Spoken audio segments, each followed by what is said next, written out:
Higher secondary second ഇയേഴ്സിൻ്റെ computer ആപ്ലിക്കേഷൻ്റെ ആദ്യത്തെ ചാപ്റ്ററാണ്.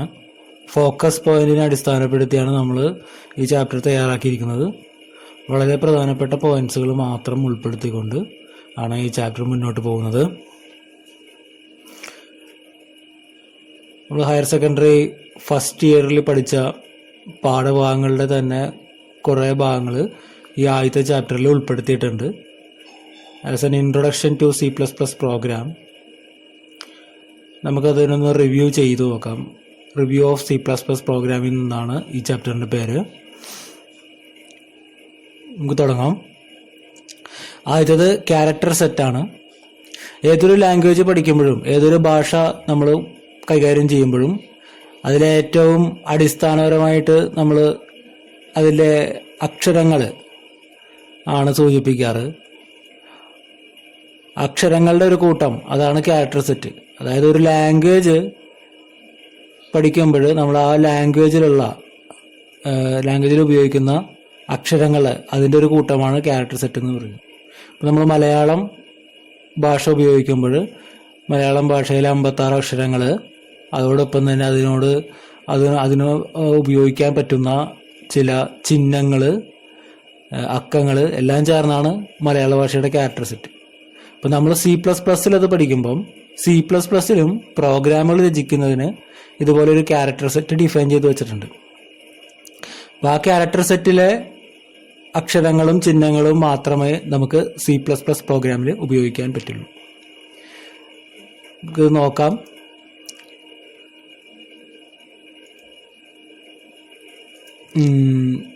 A character set is a set of characters a language can identify.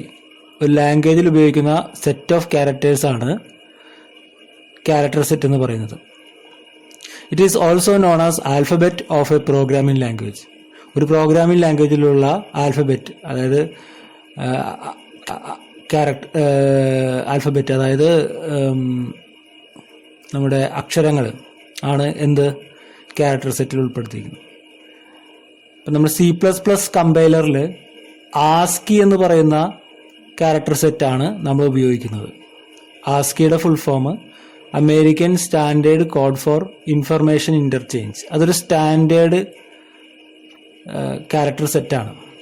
അപ്പം അതിൽ നിന്നാണ് നമുക്ക് C++ൽ ഉപയോഗിക്കുന്നത്. നമ്മൾ ഉപയോഗിക്കുന്ന കമ്പ്യൂട്ടർ കീബോർഡ് ഇതെല്ലാം ആസ്കി ആയിട്ട് ബന്ധപ്പെട്ട കീബോർഡാണ്. ആസ്കി ക്യാരക്ടർ സെറ്റുകളാണ് നമ്മൾ ആ കീബോർഡിൽ കാണുന്നത്. ഇനിയിപ്പം ക്യാരക്ടർ സെറ്റ് എന്ന് പറഞ്ഞാൽ include letters, digits, special symbols, white space etcetera. ഇത്തരം കാര്യങ്ങളാണ് ഒരു ക്യാരക്ടർ സെറ്റിൽ ഉണ്ടാവുക. ലെറ്റേഴ്സ് ഉണ്ടാവും, ഡിജിറ്റ്സ് ഉണ്ടാവും, സ്പെഷ്യൽ സിംബൽസ് ഉണ്ടാവും, വൈറ്റ് സ്പേസ് ഇതുൾപ്പെടെയാണ് ഒരു ക്യാരക്ടർ സെറ്റ് എന്ന് പറയുന്നത്. അപ്പോൾ ഈ ക്യാരക്ടർ സെറ്റിലെ ഓരോ ക്യാരക്ടറും നമുക്ക് ഉപയോഗിച്ചിട്ട് പ്രോഗ്രാം ചെയ്യാൻ സാധിക്കും. ഓരോ ക്യാരക്ടർ ഉപയോഗിച്ചിട്ടാണ് നമ്മൾ പ്രോഗ്രാം എഴുതുന്നത്. ജസ്റ്റ് ലൈക്ക് നമ്മളൊരു മലയാളത്തിലൊരു കഥ എഴുതുന്നത് അത് മലയാളം അക്ഷരലിപികൾ ഉപയോഗിച്ചാണല്ലോ. അതേപോലെ തന്നെ ആ അക്ഷരലിപികൾക്ക് ഇവിടെ നമ്മൾ പ്രോഗ്രാമിൽ C++ പ്രോഗ്രാമിലൊക്കെ പറയുന്ന പേരാണ് ക്യാരക്ടർ സെറ്റ് എന്നുള്ളത്. അപ്പോൾ അതിലെ ക്യാരക്ടർ സെറ്റ് ഉപയോഗിച്ച് നമുക്ക് പ്രോഗ്രാമുകൾ ചെയ്യാം. നെക്സ്റ്റ് ടോക്കൺസ് ആണ്. അക്ഷരങ്ങൾ ചേർത്താണ് നമ്മൾ വാക്കുകൾ ഉണ്ടാക്കുന്നത്. അപ്പോൾ നമ്മുടെ ക്യാരക്ടർ സെറ്റിലെ അക്ഷരങ്ങളൊക്കെ നമ്മൾ ചേർത്ത് വെച്ചിട്ട് C++ പ്രോഗ്രാം നമ്മൾ രചിക്കുന്നു. അപ്പോൾ അങ്ങനെയുള്ള അക്ഷരങ്ങൾ ചേർത്ത് വെച്ച ബ്ലോക്ക് ഓഫ് ക്യാരക്ടേഴ്സിന് നമ്മൾ വിളിക്കുന്നത് ടോക്കൺസ് എന്നാണ്. ആ ടോക്കൺ വേണമെങ്കിൽ നമുക്ക് എന്തുണ്ടാവാം, ഒരു മീനിങ് ഉണ്ടാവും, ഒരു അർത്ഥം ഉണ്ടാവാം, അല്ലെങ്കിൽ അർത്ഥം ഇല്ലാതിരിക്കാം. ചിലപ്പോൾ അർത്ഥവത്തായിട്ടുള്ള വാക്കായിരിക്കും, ചിലപ്പോൾ അർത്ഥവത്തല്ലാത്ത വാക്കുകൾ നമുക്ക് മലയാളത്തിൽ എഴുതിക്കൂടെ. അപ്പോൾ അങ്ങനെയൊക്കെയാണ്. ഇനി tokens are the fundamental building block of a program. ഒരു പ്രോഗ്രാമിൻ്റെ ഫണ്ടമെന്റൽ ആയിട്ടുള്ള ബിൽഡിംഗ് ബ്ലോക്കാണ് ടോക്കൺസ്. ഇത് ഒരു ചോദ്യമായിട്ട് വരാം. Dash are the fundamental building blocks of a program എന്ന് പറഞ്ഞാൽ ടോക്കൺസ് ആണ്. ടോക്കൺസ് നമ്മളുടെ ഭാഷയിലെ വാക്കുകൾക്ക് തുല്യമാണ്. വാക്കുകൾ, അതായത് അക്ഷരങ്ങൾ ചേർത്ത് വെച്ച വാക്കുകൾക്ക് തുല്യമാണ്. ദേ are also known as lexical units. അത് ലെക്സിക്കൽ യൂണിറ്റ്സ് എന്നും അറിയപ്പെടുന്നു ടോക്കൺസ്. ലെക്സിക്കൽ എന്നൊക്കെ പറയുന്നത് വാക്ക് എന്നൊക്കെ പറയുന്ന അതായിട്ട് ബന്ധപ്പെട്ട ടേമാണ്. ഇനി there are 5 types of tokens in C++. എത്ര ടൈപ്പ് ടോക്കണാണുള്ളത്? 5 types. 5 തരം ടോക്കണുകളാണ് C++ൽ നമ്മൾ പറയുന്നത്. അത് നമുക്ക് ഡീറ്റെയിൽ ആയിട്ട് നോക്കാം. ഏതൊക്കെയാണവ? Keywords, identifiers, literals, punctuators and operators. ഇത്രയും ടോക്കൺസ് ആണ് നമുക്ക് C++ൽ അവൈലബിൾ ആയിട്ടുള്ളത്. നമുക്കിത് ഓരോന്നും വിശദമായിട്ട് നോക്കാം. ആദ്യമായി keywords. Keywords convey a special meaning to the compiler. ഒരു കമ്പൈലറിന് സ്പെഷ്യൽ ആയിട്ടുള്ളൊരു മീനിങ് മനസ്സിലാക്കി കൊടുക്കുന്നതിനാണ് കീവേഡ്സ് ഉപയോഗിക്കുന്നത്. അതായത് നമ്മളുടെ അടുത്ത് കുറച്ച് കീവേഡ്സ് ഉണ്ട്. Void, int, main, if, while. ഇതെല്ലാം കീവേഡുകൾക്ക് ഉദാഹരണമാണ്. അപ്പോൾ ഈ ഓരോ കീവേഡുകളും കമ്പൈലർ നോക്കിക്കാണുന്നത് അതിന് ഒരു പ്രത്യേക അർത്ഥത്തിലാണ്. ഇപ്പോൾ വോയിഡ് എന്ന് പറയുന്ന കീവേഡ് കമ്പൈലർ മനസ്സിലാക്കുന്നത് എന്താണെന്ന് പറഞ്ഞാൽ വോയിഡ്, നത്തിങ്. അതായത് ചില സ്ഥലത്ത് വോയിഡ് ഉപയോഗിക്കുമ്പോൾ അതിന് വാല്യൂ ഒന്നും റിട്ടേൺ ചെയ്യുന്നില്ല, അല്ലെങ്കിൽ 0 എന്നുള്ള വില.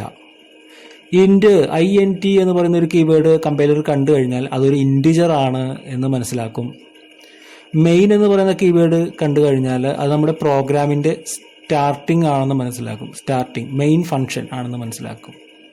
ഇഫ് എന്ന് പറയുന്നത് കണ്ടു കഴിഞ്ഞാൽ കമ്പൈലർ മനസ്സിലാക്കുന്നത് അതൊരു കണ്ടീഷൻ സ്റ്റേറ്റ്മെൻ്റ് ആണ് ഇനി വരാൻ പോകുന്നതെന്ന് മനസ്സിലാക്കും. വൈൽ എന്ന് കണ്ടു കഴിഞ്ഞാൽ കമ്പൈലർ മനസ്സിലാക്കുന്നത് അതൊരു ലൂപ്പാണെന്ന് മനസ്സിലാക്കും. പിന്നെ ഇങ്ങനെ നമ്മൾ ചില കീവേഡുകൾ റിസർവ് ചെയ്ത് വെച്ചിട്ടുണ്ട്. റിസർവ്ഡ് വേർഡ്സ് ആണ് കീവേഡ്സ് എന്നറിയപ്പെടുന്നത്. അപ്പം ഇതിന് വ്യക്തമായിട്ടുള്ള അർത്ഥം നമ്മൾ കൊടുത്തിട്ടുണ്ടാവും. ഈ കീവേഡുകളുടെ വേറൊരു പ്രത്യേകത എന്ന് പറഞ്ഞാൽ കീവേഡുകൾ എങ്ങനെയാണോ അതിൽ ഉൾപ്പെടുത്തിയിട്ടുള്ളത്, നമ്മുടെ C++ൻ്റെ കമ്പൈലറിൽ ഉൾപ്പെടുത്തിയിട്ടുള്ളത് അതേപോലെ തന്നെ ഉപയോഗിക്കണം. ഇല്ലെങ്കിൽ അതിൻ്റെ അർത്ഥം വ്യത്യസ്തമായിരിക്കും. ഇപ്പോൾ VOID എല്ലാം സ്മോൾ ലെറ്റർ ആണ്, അത് അതേപോലെ തന്നെ ഉപയോഗിക്കണം. INT എല്ലാം സ്മോൾ ലെറ്റർ ആണ്, അതേപോലെ ഉപയോഗിക്കണം.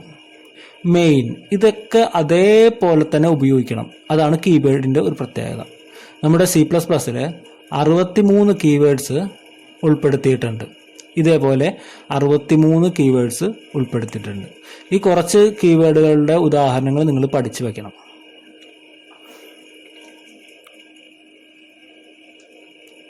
അടുത്തതാണ് identifiers. An identifiers refers to the name of variable, functions, arrays, class, etc. അതായത് name of variable, name of function, name of arrays, name of class. അത് നെയിമുകൾ, പേരുകളാണ് നമ്മൾ ഐഡൻറ്റിഫയേഴ്സിൽ ഉപയോഗിക്കുന്നത്. നിങ്ങളൊരു മലയാളത്തിലൊരു കഥ എഴുതുമ്പോൾ അതിലെ കഥാപാത്രങ്ങളുടെ പേരുകൾ ആണ് ഐഡൻറ്റിഫയേഴ്സായിട്ട് നമുക്ക് അങ്ങനെ കണക്കാക്കാം. ഉദാഹരണം, പിന്നെ അതുപോലെ തന്നെ ചില ഒബ്ജക്ട്സ്, ചില ആർട്ടിക്കിൾസ്, സാധനങ്ങളുടെ ഒക്കെ പേരുകളൊക്കെ നമുക്ക് നമ്മുടെ കഥയിൽ ഉപയോഗിക്കാം. അത് ഐഡൻറ്റിഫയേഴ്സിന് തുല്യമാണ്. അപ്പം നമ്മളിപ്പോൾ ഒരു കഥാപാത്രത്തിന് ഒരു പേരിട്ട് കഴിഞ്ഞാൽ ആ പേര് വെച്ചിട്ട് നമ്മൾ കഥ എഴുതുമ്പം പല സ്ഥലത്തും നമ്മൾ ആ പേര് റെഫർ ചെയ്യുന്നു, പല സ്ഥലത്തും നമ്മൾ ആ പേര് പറയുന്നു. അപ്പോൾ നമ്മൾ റെഫർ ചെയ്യുമ്പം നമ്മൾ ആദ്യം അയാളെക്കുറിച്ച് കുറച്ച് കാര്യങ്ങൾ പറഞ്ഞിട്ടുണ്ടെങ്കിൽ അത് നമ്മുടെ മനസ്സിലേക്ക് താനെ കടന്നു വരും ആ വ്യക്തിയുടെ പ്രത്യേകതയൊക്കെ. അപ്പോൾ അതാണ് ഈ ഐഡൻറ്റിഫയേഴ്സിൻ്റെ പ്രത്യേകത. അപ്പോൾ നമ്മുടെ പ്രോഗ്രാമിൽ, C++ പ്രോഗ്രാമിൽ നമ്മൾ വേരിയബിൾസിന്, ഫംഗ്ഷന്, അറേക്ക്, ക്ലാസ്സിന് ഒക്കെ പേരുകൾ കൊടുക്കും. ആ പേരുകളാണ് ഐഡൻറ്റിഫയേഴ്സിൽ വരുന്നത്. അതുപോലെ തന്നെ നമ്മൾ ചില കേസിൽ, ചില പ്രോഗ്രാമിൽ നമ്മൾ ലേബലുകൾ ഉപയോഗിക്കും, നെയിംഡ് ലേബൽസ്. അതും ഐഡൻറ്റിഫയർ ആണ്. നെയിംഡ് ലേബൽ ഉപയോഗിക്കേണ്ടത് ഡീറ്റെയിൽ ആയിട്ട് പറഞ്ഞുതരാൻ വരുന്നുണ്ടത്. പിന്നെ the identifier assign to memory location is called dash variable. Memory ലൊക്കേഷന് നമ്മൾ കൊടുക്കുന്ന ഐഡൻറ്റിഫയർ മീൻസ് ഒരു നെയിം, അതാണ് എന്ത്? വേരിയബിൾ. ഓക്കെ, അത് പഠിച്ചു വെക്കണം. വേരിയബിൾ എന്നത് മെമ്മറി ലൊക്കേഷൻ്റെ ഐഡൻറ്റിഫയർ നമ്മൾ അസൈൻ ചെയ്തിട്ടുണ്ടെങ്കിൽ അതിനെ വേരിയബിൾ എന്നാണ് വിളിക്കുന്നത്. The identifier assign to memory location is called a variable. നമ്മുടെ പ്രോഗ്രാമിൽ നമ്മൾ ഇതേപോലെയുള്ള സെൻറ്റൻസുകൾ, ഇതേപോലുള്ള സ്റ്റേറ്റ്മെൻറ്റുകൾ എഴുതാറുണ്ട്. ഇൻറ്റ് എ, ഇവിടെ എ എന്ന് പറയുന്നതാണ് വേരിയബിൾ. ഇൻറ്റ് എന്ന് പറയുന്നത് നമ്മുടെ ഒരു കീവേഡാണ്. ഇൻറ്റിജർ ആണ്. എ ഒരു ഇൻറ്റിജർ ടൈപ്പാണ് എന്ന് സൂചിപ്പിക്കാനുള്ള കീവേഡാണ് ഇൻറ്റ്. അപ്പോൾ എ എന്ന് പറയുമ്പോൾ നമ്മുടെ മെമ്മറി ലൊക്കേഷനിൽ, കമ്പ്യൂട്ടറിൻ്റെ മെമ്മറി ലൊക്കേഷനിൽ ഒരു സ്പേസ് എക്ക് വേണ്ടി എടുത്തു വയ്ക്കുന്നു. അപ്പം അതിലേക്ക് നമുക്ക് വിലകളൊക്കെ കൊടുത്തു കഴിഞ്ഞാൽ അത് ആ മെമ്മറി ലൊക്കേഷനിൽ ആ സ്പേസിലാണ് വരിക. കമ്പ്യൂട്ടർ അത് മനസ്സിലാക്കുന്നത് എ എന്ന് പറയുന്ന ഒരു സാധനം നമ്മളിവിടെ കൊടുത്തിട്ടുണ്ടെങ്കിൽ കമ്പ്യൂട്ടറിന് അത് മനസ്സിലാക്കുന്നത് അതിൻ്റെ അഡ്രസ്സ് നോക്കിയിട്ടാണ്. അതൊന്നും നമ്മളിപ്പോൾ അറിയേണ്ട കാര്യമില്ല. നമ്മളുടെ പ്രോഗ്രാമിൽ നമ്മൾ നമ്മുടെ വേരിയബിൾ, നമ്മുടെ മെമ്മറി ലൊക്കേഷൻ നമ്മൾ പറയുന്നത് എ എന്ന് പറയുന്ന ഒരു പേര് കൊടുത്താണ്. അപ്പോൾ ഇതാണ് ഒരു identifier.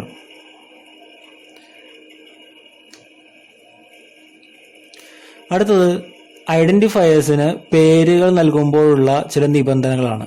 Rules for naming an identifier. അപ്പോൾ അതിലാദ്യത്തെ റൂളാണ് keywords cannot be used as identifier. കീവേഡുകളൊന്നും ഐഡൻറ്റിഫയർ ആയിട്ട് നമുക്ക് ഉപയോഗിക്കാൻ പാടില്ല എന്നാണ് പറയുന്നത്. വോയിഡ് എന്നും ഇൻറ്റ് എന്നും ഇഫ് എന്നും ഒക്കെ ഒന്നും കീവേഡുകൾ നമ്മൾ ഉപയോഗിക്കാൻ പാടില്ല. ഇനി it must begin with a letter or underscore. അതായത് അണ്ടർസ്കോർ എന്ന് പറയുന്നത് ഇതിങ്ങനെ അങ്ങനെ ഒരു ലൈനും പിന്നെ നമ്മുടെ ഒരു വേരിയബിളൊക്കെയാണ്.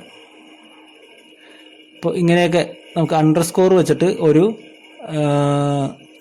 ഐഡൻറ്റിഫയർ സ്റ്റാർട്ട് ചെയ്യാം, ഒരു പേര് കൊടുക്കാം വേരിയബിളിന്.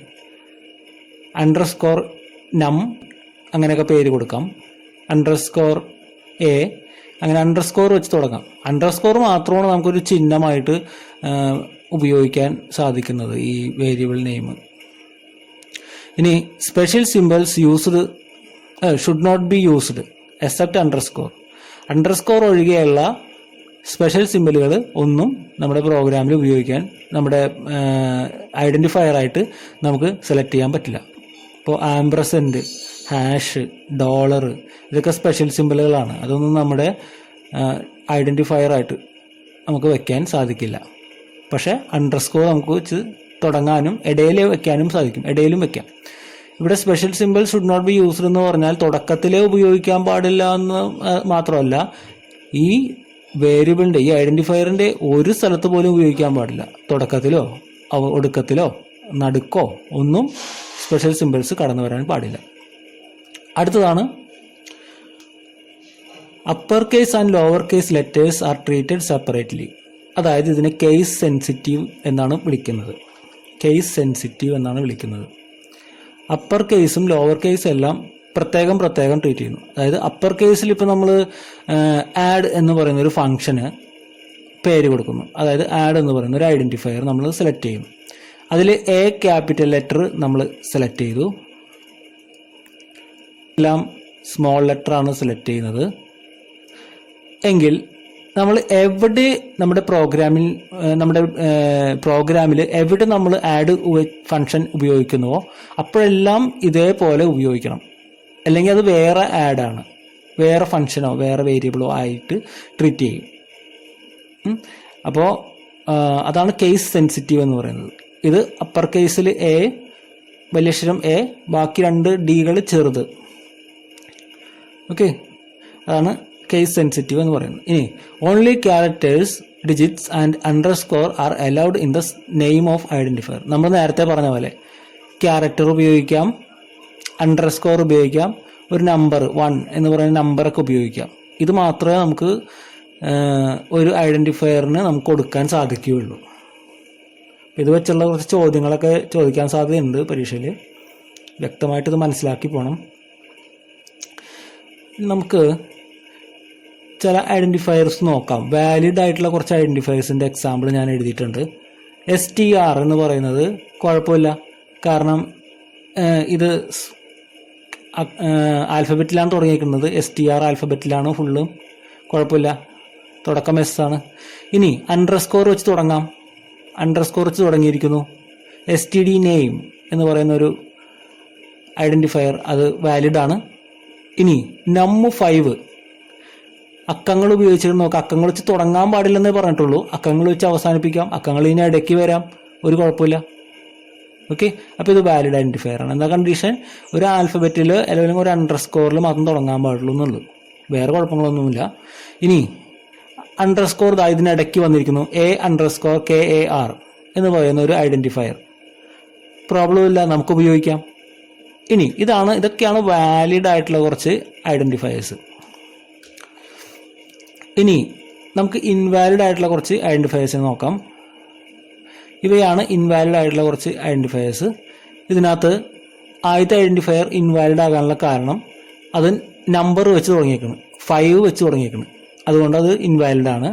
ഇനി ഇത് ഇൻവാലിഡ് ആകാൻ കാരണം ഇതിനിടയ്ക്ക് ഒരു സ്പേസ് കണ്ടില്ലേ? അങ്ങനെ സ്പേസ് ഒന്നും കൊടുക്കാൻ പറ്റില്ല, വൈറ്റ് സ്പേസ് കൊടുക്കാൻ പറ്റില്ല. ഓൺലി എന്തൊക്കെ വരാം? ലെറ്റേഴ്സ് വരാം, അണ്ടർസ്കോർ വരാം, നമ്പേഴ്സ് വരാം. ഇത് മാത്രമേ ഇവിടെ വരാൻ പാടുള്ളൂ. സ്പേസ് വരാൻ പാടില്ല, സ്പെഷ്യൽ സിമ്പിൾ വരാൻ പാടില്ല. അപ്പം ഇത് ഇൻവാലിഡ് ആണ്. അടുത്തത് H_C, ഇത് ഇൻവാലിഡ് ആണ്. നമുക്കറിയാം ഇതൊരു സ്പെഷ്യൽ സിമ്പിൾ ഇവിടെ ഉപയോഗിച്ചിരിക്കുന്നു. ഇനി വേറൊരെണ്ണം അണ്ടർസ്കോർ ഒക്കെ വെച്ചാണ് തുടങ്ങിയേക്കണത്, കുഴപ്പമില്ല. RTM അവിടം വരെ കുഴപ്പമില്ല, 14 അവിടം വരെ കുഴപ്പമില്ല. പക്ഷേ ഒരു സ്പെഷ്യൽ സിമ്പിൾ ഇവിടെ ഉപയോഗിച്ചിരുന്നു, ഹാഷ്, അതുകൊണ്ട് ഇത് ഇൻവാലിഡ് ആണ്. ഇനി VOID, വോയിഡ്, അതെന്താ ഇൻവാലിഡ് ആണ്? എന്താ കുഴപ്പം? അതൊരു കീവേഡാണ്. കീവേഡ് ഐഡന്റിഫയർ ആയിട്ട് ഉപയോഗിക്കാൻ പാടില്ല എന്ന് പറഞ്ഞു വെച്ചിട്ടുണ്ട്. അതുപോലെ INT, കീവേഡ്, അത് ഐഡന്റിഫയർ ആയിട്ട് ഉപയോഗിക്കാൻ പാടില്ല. ഇനി നിങ്ങൾക്ക് അങ്ങനെ വോയിഡ് എന്നുള്ള സംഭവം, വോയിഡ് എന്നുള്ള ഒരു സ്ട്രിങ് ഐഡന്റിഫയർ ആയിട്ട് ഉപയോഗിച്ചേ പറ്റുമെന്ന് നിർബന്ധം ഉണ്ടെങ്കിൽ നിങ്ങളൊരു കാര്യം ചെയ്താൽ മതി, ഈ വിനെ ക്യാപിറ്റൽ ആക്കിയാൽ മതി. മനസ്സിലായേ? അതായത് നേരത്തെ പറഞ്ഞ കേസ് സെൻസിറ്റീവ്, V ക്യാപിറ്റൽ ആയിക്കഴിഞ്ഞാൽ അത് കീവേഡ് അല്ല, സ്മോൾ ലെറ്റർ VOID മാത്രമാണ് keyword.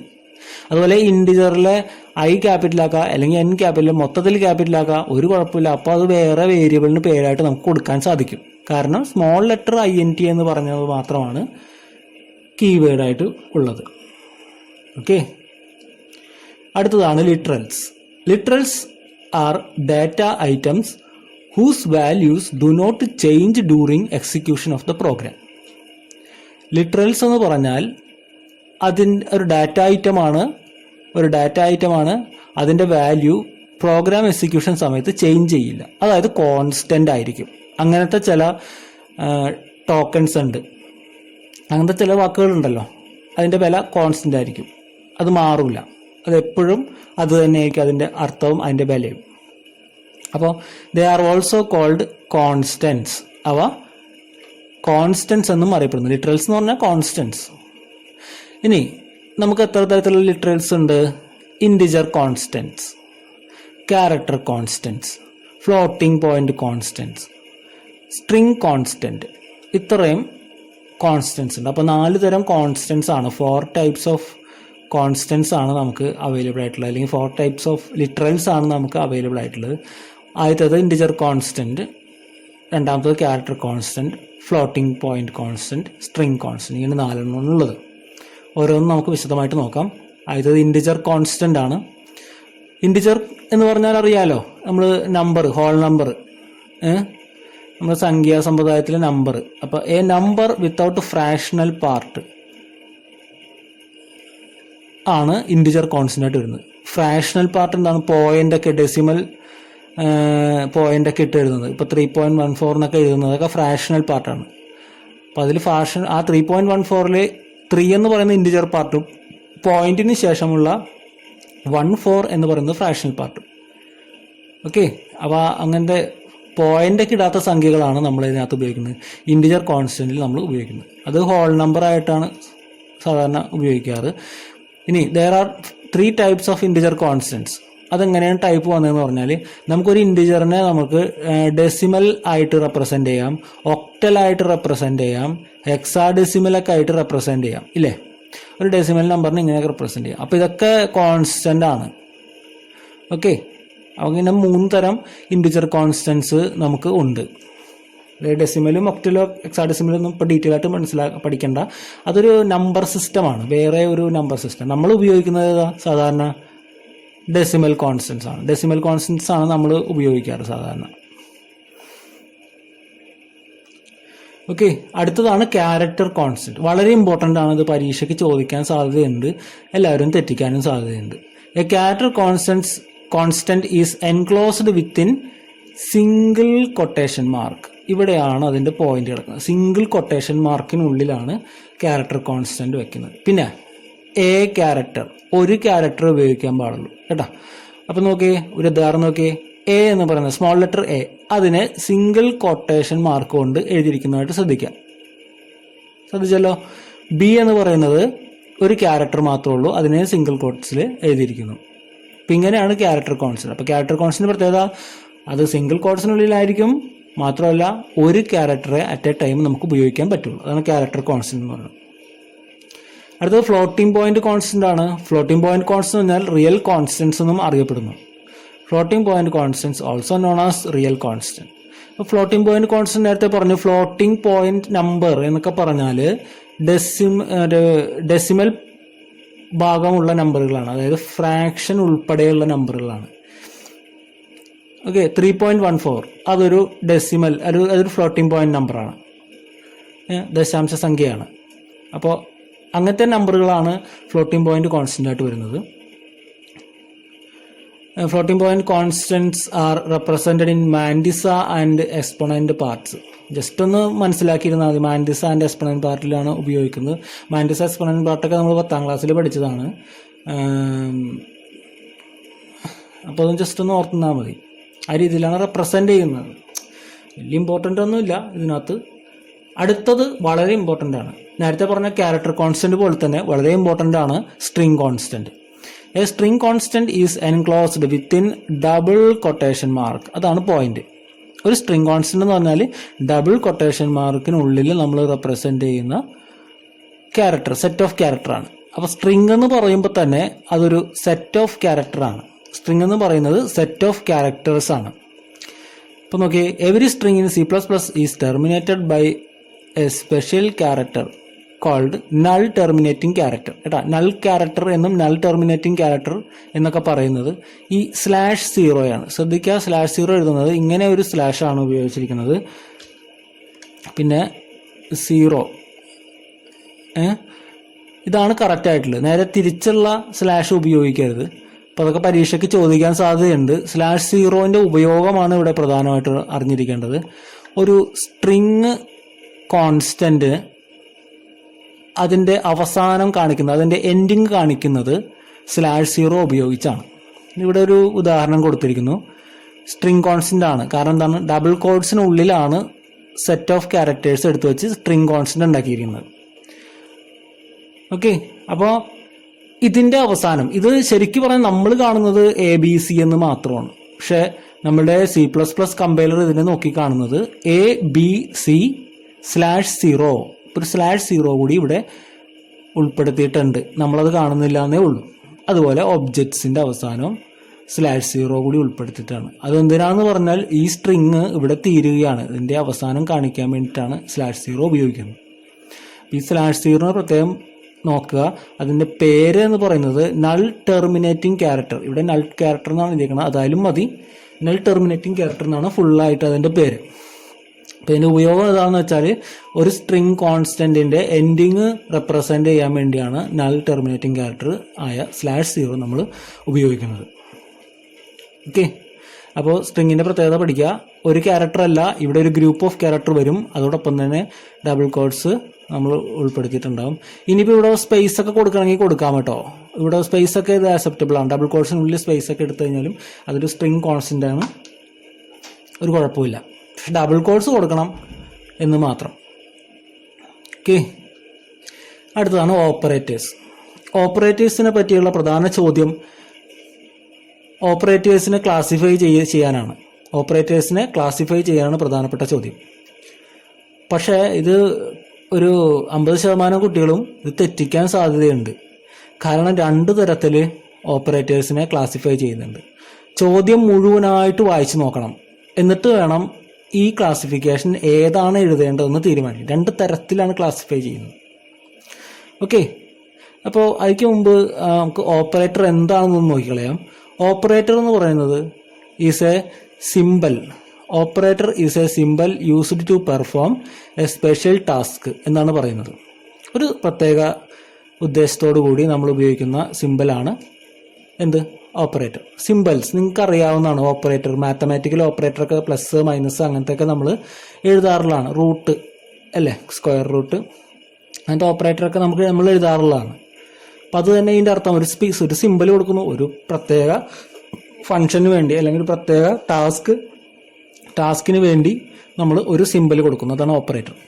The data on which an operator acts upon is called operand. The data on which, അതായത് നമ്മൾ ഏത് വാല്യൂവിനാണ് ഓപ്പറേറ്റർ അപ്ലൈ ചെയ്യുന്നത്. ഇപ്പോൾ ഉദാഹരണം പറയുകയാണെങ്കിൽ A+B, ഇതിനകത്ത് പ്ലസ് എന്ന് പറയുന്നത് എന്താ? ഓപ്പറേറ്ററാണ്. A, B എന്നീ രണ്ട് ഡാറ്റകളെയാണല്ലോ നമ്മൾ ഓപ്പറേറ്റ് ചെയ്യുന്നത് പ്ലസ് എന്നുള്ള ഓപ്പറേറ്റർ ഉപയോഗിച്ചിട്ട്. അപ്പം ഈ വിലകളാണ് എന്ത്? ഓപ്പറൻറ്റ് എന്നറിയപ്പെടുന്നത്. ആ വിലകളാണ് എന്ത്? ഓപ്പറൻറ്റ് എന്നറിയപ്പെടുന്നത്. അതായത് A+B എന്ന് പറയുന്ന ഒരു എക്സ്പ്രഷനിൽ പ്ലസ് എന്ന് പറയുന്നത് ഓപ്പറേറ്ററും എയും ബിയും ഓപ്പറൻറ്റുകളാണ്. ഇനി ഇങ്ങനെ തന്നെ വേണമെന്നില്ല. ഇവിടെ ഒരു അക്കമാകാം, ഇവിടെ ഒരു 15 എന്ന് പറയുന്ന നമ്പറാകാം, ഇവിടെ ഒരു 3 എന്ന് പറയുന്ന നമ്പറാകാം, 9 എന്ന് പറയുന്ന നമ്പറാകാം, ഇവിടെ ആകാം, രണ്ടും നമ്പറാകാം. എന്തൊക്കെ വന്നാലും ഈ ഓപ്പറേറ്ററിന് അടുത്ത് ഈ ഓപ്പറേഷൻ പെർഫോം ചെയ്യാൻ വേണ്ടി നമ്മൾ എന്തിനാണോ ഈ ഓപ്പറേഷൻ അപ്ലൈ ചെയ്യുന്നത്, ഏത് ഡാറ്റയിലാണോ ഓപ്പറേഷൻ അപ്ലൈ ചെയ്യുന്നത്, അതാണ് എന്ത്? ഓപ്പറൻ്റ് എന്ന് പറയുന്നത്. ഇവിടെ എയും ബിയും ഓപ്പറൻ്റാണ്. ഇനി A+5 ആണെങ്കിൽ ഈ 5ഉം എയും ഓപ്പറൻ്റാണ്. ഇനി ഇതാണ് നമ്മൾ തെറ്റിക്കാൻ സാധ്യതയുള്ള കാര്യം. Based on number of operands. എല്ലാവരും ചോദ്യം വായിക്കും, ഇതിന് മുഴുവനായിട്ട് വായിക്കില്ല. ഇങ്ങനെയായിരിക്കും ചോദ്യം തുടങ്ങുന്നത്. എക്സ്പ്ലെയിൻ അല്ലെങ്കിൽ what are the different classes of operators, അല്ലെങ്കിൽ different type of operator, explain about different type of operators based on number of operands. അപ്പം അത് കഴിഞ്ഞിട്ടാണ് ഈ ബേസ്ഡ് ഓൺ വരുന്നത്. അപ്പം എല്ലാവരും ചാടിക്കയറി ടൈപ്പ് ഓഫ് ഓപ്പറേറ്റർ അല്ലേ ചോദിച്ചേക്കണ, നേരെ അങ്ങോട്ട് എഴുതി തുടങ്ങും. അതാണ് പ്രശ്നം. ഇവിടെയാണ് കുഴപ്പം. Based on number of operators, operands, based on number of operands, operator അല്ല ഓപ്പറൻസ്. ഓപ്പറൻസിൻ്റെ എണ്ണത്തിനനുസരിച്ച് നമ്മൾ ഓപ്പറേറ്റേഴ്സിനെ ക്ലാസിഫൈ ചെയ്യുന്നു. ഇതേതൊക്കെയാണ്? യൂണറി ഓപ്പറേറ്ററിൻ്റെ പ്രത്യേകത, അവിടെ ഒരു സിംഗിൾ ഓപ്പറൻ്റേ വരുള്ളൂ. യൂണറി എന്നൊക്കെ പറയുന്നത് ഒന്ന് എന്ന് പറയുന്നതിൻ്റെ മീനിങ്ങാണ്. യൂണറി എന്നൊക്കെ പറയണത് അല്ല. അപ്പോൾ സിംഗിൾ ഓപ്പറൻ്റ് വരുന്നു. ഇവിടെ എത്ര ഓപ്പറൻ്റ് കാണാം നിങ്ങൾക്ക്? 2 ഓപ്പറൻ്റ് കാണാം, ഒരു ഓപ്പറേറ്റർ അല്ലേ. ഈ ഓപ്പറേറ്ററിന് ഇടതും വലതുമായിട്ട് 2 ഓപ്പറൻ്റുകൾ കാണാം. അങ്ങനെ അല്ലാത്ത ഓപ്പറൻ്റുകൾ നമ്മൾ C++ ഉപയോഗിക്കുന്നുണ്ട്. അതിനൊരു ഉദാഹരണം പറഞ്ഞാൽ I++.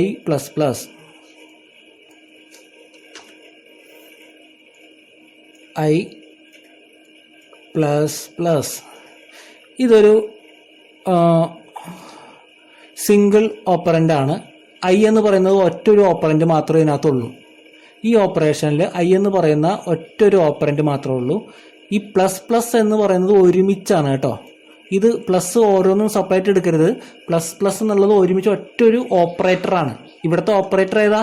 പ്ലസ്. ഓപ്പറൻ്റ് ഏതാ? I. ഓപ്പറൻ്റ് ഐയും ഓപ്പറേറ്റർ പ്ലസുമാണ്. അതുപോലെ I -, ++i, -i, ഇതൊക്കെ ഒരൊറ്റ ഓപ്പറൻ്റാണുള്ളത്. I എന്ന് പറയുന്ന ഒറ്റ ഒരു ഓപ്പറൻ്റാണുള്ളത്. അതുകൊണ്ട് തന്നെ ഇതിനെ നമുക്ക് യൂണറി ഓപ്പറേറ്റർ എന്ന് വിളിക്കാം. അടുത്തത് ബൈനറി ഓപ്പറേറ്റർ. ബൈ എന്നൊക്കെ പറയുന്നത് 2നെ സൂചിപ്പിക്കുന്നു. Binary operator. ഇവിടെ എത്ര ഓപ്പറൻസ് ഉണ്ടാവും? 2 ഓപ്പറൻസ് ഉണ്ടാവും. ഓപ്പറൻസിൻ്റെ എണ്ണത്തിനനുസരിച്ചാണല്ലോ നമ്മൾ ഈ തരംതിരിച്ചേക്കണം. ഇവിടെ 2 ഓപ്പറൻസ് വരുമ്പോൾ ബൈനറി ഓപ്പറേറ്റർ, ഒരു ഓപ്പറൻറ്റ് വരുമ്പോൾ യൂണറി ഓപ്പറേറ്റർ. ഓക്കെ, ബൈനറി ഓപ്പറേറ്ററാണ് നമ്മൾ ഭൂരിഭാഗം C++ പ്രോഗ്രാമിലും ഫോർമുലകളൊക്കെ ഉണ്ടാക്കുന്നത് ഈ ബൈനറി ഓപ്പറേറ്ററാണ്. ഇതൊരു ബൈനറി ഓപ്പറേറ്ററാണ്, കാരണം 2 ഓപ്പറൻറ്റ് ഇവിടെ കാണാം നിങ്ങൾക്ക്. ബൈനറി ഓപ്പറേറ്റർ ഏതാണ്? ഓപ്പറേറ്റർ ഏതാ? പ്ലസ് ആണ് അല്ലേ. ഇവിടുത്തെ ബൈനറി ഓപ്പറേറ്റർ പ്ലസ് ആണ്. അപ്പോൾ പ്ലസ്, മൈനസ്, ഇൻറ്റു എന്ന് പറയുന്നത് ഇവിടെ സ്റ്റാറാണ് നമുക്ക് കീബോർഡിൽ അവൈലബിൾ ആയിട്ടുള്ളത്. പിന്നെ ഡിവിഷൻ, പിന്നെ മോഡുലസ്, ഇതെല്ലാം എന്താണ് ബൈനറി ഓപ്പറേറ്റേഴ്സിന് ഉദാഹരണമാണ്. ഇതൊക്കെയാണ് ഓപ്പറേറ്റേഴ്സ് എന്ന് പറഞ്ഞാൽ. ഈ സിമ്പലുകളാണ് ഓപ്പറേറ്റർ എന്ന് വിളിക്കുന്നത്. ഓപ്പറൻ്റ് എന്ന് വിളിക്കുന്നത് ഇതുപോലത്തെ ചരങ്ങൾ, വേരിയബിൾ, അതിനൊക്കെയാണ് വിളിക്കുന്നത്. ഇനി അടുത്തത് ടേർണറി ഓപ്പറേറ്റർ. ടേർണറി 3 ഓപ്പറൻസുകൾ കാണാം. ഇതാണ് അതിൻ്റെ ഒരു സിമ്പല്. ഇങ്ങനെ ഒരു സിമ്പല്. പക്ഷെ നമ്മൾ പ്രോഗ്രാമിൽ ഉപയോഗിക്കുമ്പോൾ ഒരു ഉദാഹരണം കാണിച്ചിരിക്കുന്നു. ഇവിടെ ശ്രദ്ധിച്ചേ. പ്രോഗ്രാമിൽ ഉപയോഗിക്കുമ്പോൾ ഇങ്ങനെയാണ് വരുന്നത്. ഇവിടെ നോക്കിയേ, എക്സ് ഗ്രേറ്റർ ദാൻ വൈ എന്ന് പറഞ്ഞിട്ട് ഒരു ക്വസ്റ്റ്യൻ മാർക്ക്, അതായത് ഈ ക്വസ്റ്റ്യൻ മാർക്കാണ് അവിടെ ഇട്ടേക്കണത് കേട്ടോ. ഇനി k = 5 ഒരു കോളൻ. ഈ കോളനാണ് ഇവിടെ കാണുന്ന കോളൻ. k = 24 24. ഇപ്പം നിങ്ങൾ നോക്കുമ്പോൾ ഇവിടെ ഒരുപാട് ഓപ്പറൻറ്റുകൾ കാണാം. X operand, Y operand, K operand, 12 operand, 24 operand, K operand, ഇതൊക്കെ ഓപ്പറൻറ്റുകളാണ്.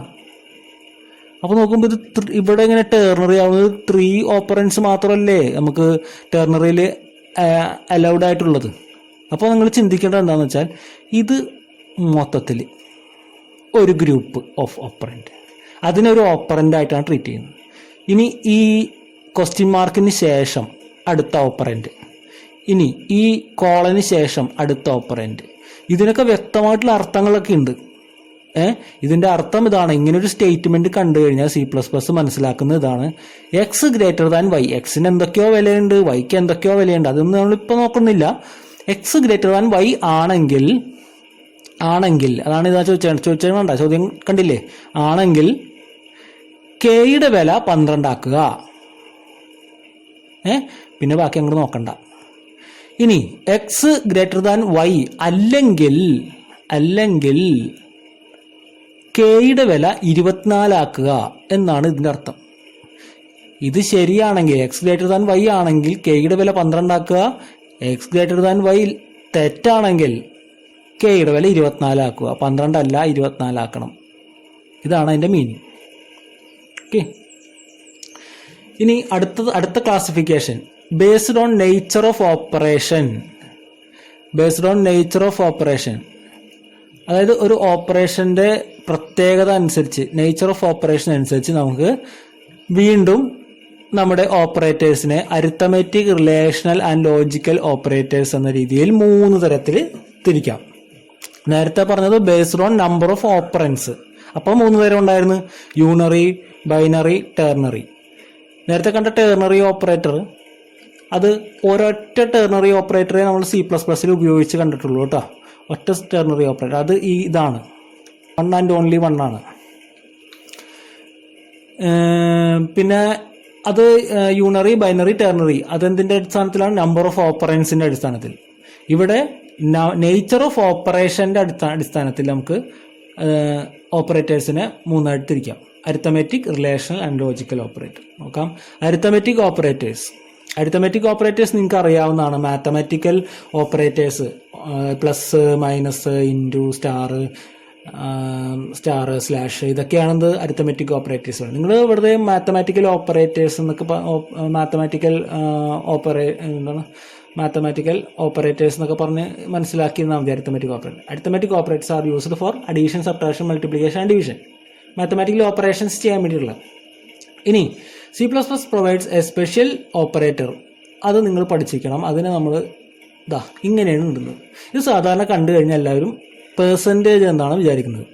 പക്ഷേ C++നകത്ത് പെർസെൻറ്റേജ് അല്ല അതിൻ്റെ അർത്ഥം മോഡുലസ് ഓപ്പറേഷൻ കേട്ടോ. അപ്പോൾ ആ ഓപ്പറേറ്ററിൻ്റെ പേരൊന്ന് പഠിച്ചു വെക്കണം. മോഡുലസ് ഓപ്പറേറ്റർ സ്പെഷ്യലാണ്. C++ന് സ്പെഷ്യലാണ് മോഡുലസ് ഓപ്പറേറ്റർ. ഇതിനെ വേറൊരു രീതിയിലും പറയും, റിമൈൻഡർ ഓപ്പറേറ്റർ എന്നും പറയാറുണ്ട്. Modulus operator or remainder operator. Remainder എന്തെന്നാണ്? ശിഷ്ടമെന്ന് നമ്മൾ പറയുന്നത്, മലയാളത്തിൽ ശിഷ്ടമെന്ന് പറയുന്നതാണ് റിമൈൻഡർ. ഒരു ഉദാഹരണം നോക്കൂ. ഫോർ എക്സാമ്പിൾ 10 മോഡുലസ് 2 എന്ന് പറഞ്ഞാൽ 10നെ 2 കൊണ്ട് ഹരിച്ചിട്ട് അതിൻ്റെ ശിഷ്ടമാണ് നമുക്ക് ഈ ഓപ്പറേറ്റർ തരുന്നത് കേട്ടോ. ഈ ഓപ്പറേറ്റർ തരുന്നത് എന്താണ്? ശിഷ്ടമാണ്. 10നെ 2 കൊണ്ട് ഈസി ആയിട്ട് ഹരിക്കാൻ പറ്റും. ശിഷ്ടമൊന്നും ഉണ്ടാവില്ല. അതുകൊണ്ട് 0, അത് 0 റിട്ടേൺ ചെയ്യും. ഇനി ഇവിടെ 11 ആയിരുന്നു ചോദിച്ചോളൂ. 11 മോഡുലസ് 2 എന്ന് പറഞ്ഞാൽ 11നെ 2 കൊണ്ട് ഹരിക്കുമ്പോൾ 2 കൊണ്ട് ഹരിക്കുമ്പോൾ ഇവിടെ 5 പ്രാവശ്യം പോകും, 10 കിട്ടും ഇവിടെ. പിന്നെ ശിഷ്ടമായിട്ട് എന്ത് വരുന്നു? 1. ഈ 1 ആണ് നമുക്ക് കിട്ടുന്നത് കേട്ടോ. 1 ആണ് നമുക്ക് കിട്ടുന്ന ഉത്തരം. അപ്പോൾ അതായത് ശിഷ്ടമാണ് ഇത് റിമൈൻഡർ ഓപ്പറേറ്റർ നമുക്ക് തരുന്നത്. ഇനി അടുത്തത് റിലേഷണൽ ഓപ്പറേറ്റർ ആണ്. രണ്ടാമത്തെ ടൈപ്പാണ് റിലേഷണൽ ഓപ്പറേറ്റർ. മൂന്നാമത്തെ ടൈപ്പാണ് റിലേഷണൽ ഓപ്പറേറ്റർ. രണ്ടാമത്തെ ടൈപ്പാണ് റിലേഷണൽ ഓപ്പറേറ്റർ. ഫസ്റ്റത്തത് അരിത്തമെറ്റിക് ഓപ്പറേറ്റർ. അതേതൊക്കെയാണ്? Plus, minus, star, divide, percentage modulus. ഇനി പെർസെൻറ്റേജ് എന്ന് പറയാൻ പാടില്ല ഇതിനകത്ത്, C++ൽ. അത് മാത്സിൽ പറഞ്ഞാൽ മതി പെർസെൻറ്റേജ്. ഇനി നമുക്ക് നോക്കാം റിലേഷണൽ ഓപ്പറേറ്റർ. റിലേഷണൽ ഓപ്പറേറ്റർ എന്താണെന്ന് പറഞ്ഞാൽ 2 ഓപ്പറേറ്റേഴ്സിന്റെ വിലകളെ തമ്മിൽ കമ്പയർ ചെയ്യാൻ വേണ്ടിയിട്ടാണ് റിലേഷണൽ ഓപ്പറേറ്റർ ഉപയോഗിക്കുന്നത്. Relation operators are used to compare values. Compare ആണ്, കമ്പൈൻ അല്ല കേട്ടോ. കമ്പൈൻ വരുന്ന സാധനം ഇനി വരുന്നുണ്ട്, ഇപ്പം തന്നെ വരുന്നുണ്ട്. അപ്പോൾ അത് പ്രത്യേകം ശ്രദ്ധിക്കണം. ഈ അടിവരായിട്ട് നോക്കുക, കമ്പയർ വാല്യൂസ് ആണ്. ഇനി they produces only true or false. അപ്പോൾ അതിന്റെ വില എന്തായിരിക്കും? അതെന്താണ് നമുക്ക് തരുന്നത്? ഈ ഓപ്പറേറ്റേഴ്സ്, റിലേഷണൽ ഓപ്പറേറ്റേഴ്സ് നമുക്ക് തരുന്ന റിസൾട്ട് എന്താ? ഒന്നല്ലെങ്കിൽ ട്രൂ അല്ലെങ്കിൽ ഫോൾസ്.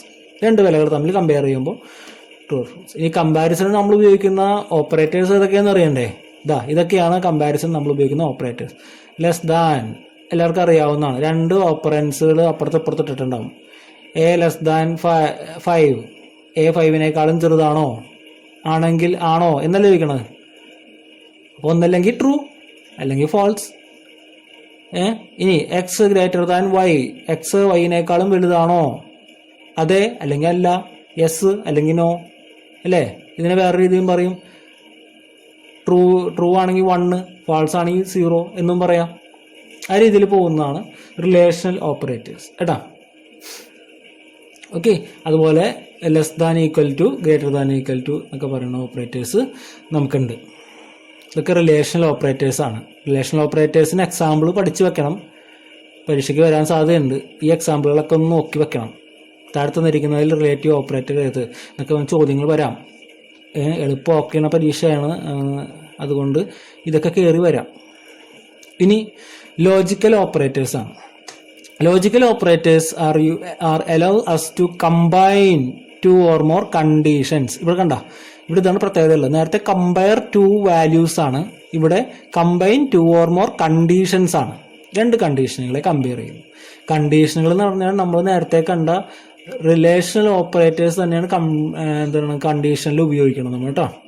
ഇനി നോക്കി, they are often referred as Boolean operation. അതിനെ നമുക്ക് ബൂളിയൻ ഓപ്പറേഷൻസ് എന്ന് വിളിക്കാം. ബൂളിയൻ ഓപ്പറേഷൻസ് എന്ന് വിളിക്കാം കേട്ടോ. അപ്പോൾ നോക്കി, ഉദാഹരണം നോക്കാം. ആംപ്രസെന്റ് ഒരു ആംപ്രസെന്റ് ആയിട്ട് എഴുതരുത് ഒരിക്കലും. 2 ആംപ്രസെന്റ് ഉണ്ട്. 2 ആംപ്രസെന്റ് അതിന്റെ ആ ഓപ്പറേറ്റർ എന്താണ്? ലോജിക്കൽ ആൻഡ് ആണ് കേട്ടോ. ലോജിക്കൽ ആൻഡ് ആണ്. അപ്പോൾ അതിനൊരു ഉദാഹരണം നോക്കിയേ. A greater than B, ആംപ്രസെന്റ് A greater than C എന്ന് വെച്ചാൽ ഇവിടെ ഒരു കണ്ടീഷൻ, ഇവിടെ ഒരു കണ്ടീഷൻ, നേരത്തെ പറഞ്ഞ കണ്ടീഷൻ, ഈ കണ്ടീഷൻ, ആ 2 കണ്ടീഷൻ എന്ത് ചെയ്തേക്കാണ്? കമ്പൈൻ ചെയ്തു. ആംപ്രസെന്റ് ഉപയോഗിച്ച് കമ്പൈൻ ചെയ്തു. ഇത് ലോജിക്കൽ ആൻഡ് ഉപയോഗിച്ച് കമ്പൈൻ ചെയ്തു. അപ്പോൾ ഇതിന്റെ പ്രത്യേകത എന്ന് വെച്ച് കഴിഞ്ഞാൽ ഈ ആൻഡ് ആണ് ഉപയോഗിക്കുന്നതെങ്കിൽ എപ്പോഴാണ് നമുക്ക് എന്ത് വിലയാണ് കിട്ടുന്നത്? ഫൈനൽ എന്ത് വിലയാണ് കിട്ടുന്നത്? ഉദാഹരണം പറഞ്ഞാൽ ഇത് ട്രൂ ആണ് എന്ന് വിചാരിച്ചോളൂ, ഇത് ട്രൂവും ഇത് ഫാൾസും ആണെന്ന് വിചാരിച്ചോളൂ. അപ്പോൾ നമുക്ക് കിട്ടുക ഫാൾസ് ആയിരിക്കും. അതായത് എവിടെയൊക്കെ ഏതെങ്കിലും ഒരു ഭാഗത്ത് ഫാൾസ് വന്നു കഴിഞ്ഞാൽ ഫൈനലി ഫാൾസ് ആയിരിക്കും. 2 സ്ഥലവും ഫാൾസ് വന്നു കഴിഞ്ഞാലും ഫൈനലി ഫാൾസ് ആയിരിക്കും. 2 സ്ഥലവും ട്രൂ വന്നു കഴിഞ്ഞാൽ മാത്രമേ ട്രൂ ആവുള്ളൂ. ഏതെങ്കിലും ഒന്ന് പഠിച്ചാൽ മതി കേട്ടോ, കൺഫ്യൂഷൻ ആക്കണ്ട. 2 സ്ഥലവും ട്രൂ വന്നു കഴിഞ്ഞാൽ മാത്രമേ എന്തിനകത്ത് ട്രൂ വരുള്ളൂ? ലോജിക്കൽ ആൻഡ് നമുക്ക് ട്രൂ എന്ന് പറയുന്ന റിസൾട്ട് തരുള്ളൂ. അടുത്തത് പറയാം.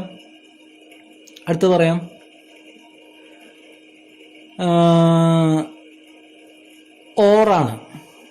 ഓറിന്റെ പ്രത്യേകത, ഏതെങ്കിലും ഇവിടെ ട്രൂവും ഇവിടെ ഫാൾസും വന്നു കഴിഞ്ഞാൽ നമുക്ക് ട്രൂ കിട്ടും.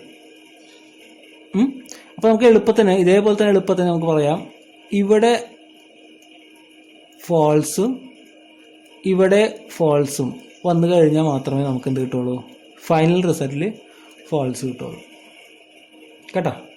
അല്ലെങ്കിൽ ഒന്നുമില്ലെങ്കിൽ രണ്ടും ട്രൂ ആകുമ്പോൾ ട്രൂ കിട്ടും. ഈ ഭാഗം ട്രൂ ആയി ഈ ഭാഗം ഫാൾസ് ആയാലും ട്രൂ കിട്ടും, ഈ ഭാഗം ട്രൂ ആയി ഈ ഭാഗം ഫാൾസ് ആയാലും ട്രൂ കിട്ടും. അപ്പോൾ ഇതൊന്ന് നിങ്ങൾ വർക്കൗട്ട് ചെയ്ത് പഠിക്കണം കൃത്യമായിട്ട് കേട്ടോ.